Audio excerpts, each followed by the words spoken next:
We have reached the midpoint of the season, episode 4. You who cannot see, think of those who can. The episode opens with a breathtaking montage, a tribute to the great lovers of history and art, from Titanic to Ghost, all reimagined with Rue and Jules. It is beautiful, it is ethereal, it is the fantasy that Rue wants to live in, but underneath the cinematic glitter, there is a rotting core.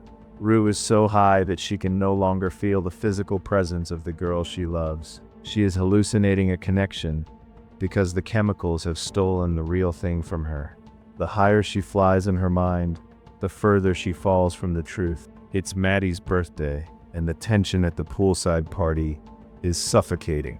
Maddy is trying to celebrate, trying to feel like the queen she is, but the atmosphere is poisoned. Nate is there, hovering like a dark cloud. Cassie is there, dressed in a way that screams for his attention, vibrating with a nervous energy that is about to snap.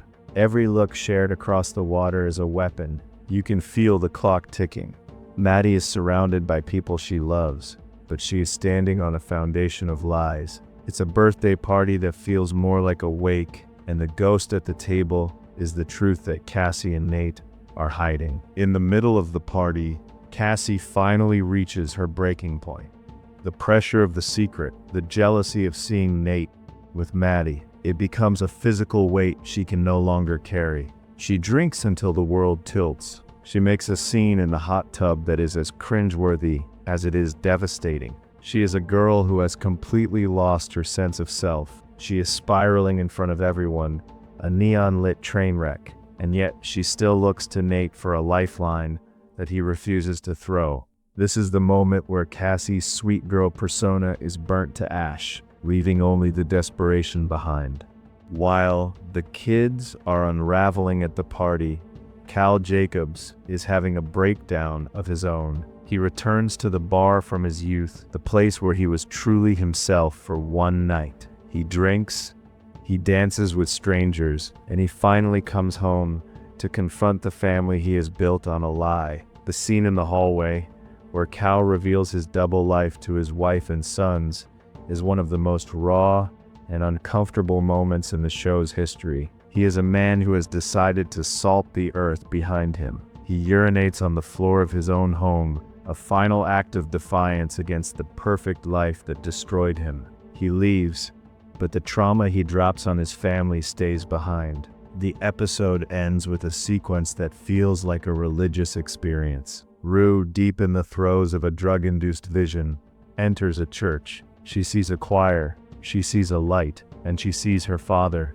It is a moment of pure spiritual grief. She is seeking forgiveness from a man who isn't there, for a life she is currently throwing away. Labyrinth's music swells, the camera swirls, and we see Rue lost in the embrace of a ghost. It is a hauntingly beautiful depiction of the high that Rue is chasing, a high that isn't about fun, but about escaping the unbearable pain of being alive. Episode 4 is a visual and emotional masterpiece. It balances the absurdity of the party with the deep existential dread of the Jacobs and Bennett families. The final score, I am giving this episode a 9.7 out of 10.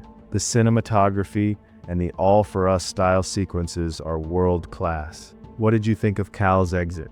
Was it a moment of freedom or just another act of cruelty?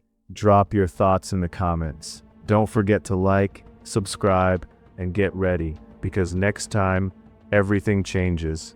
Until next time, stay in the glitter.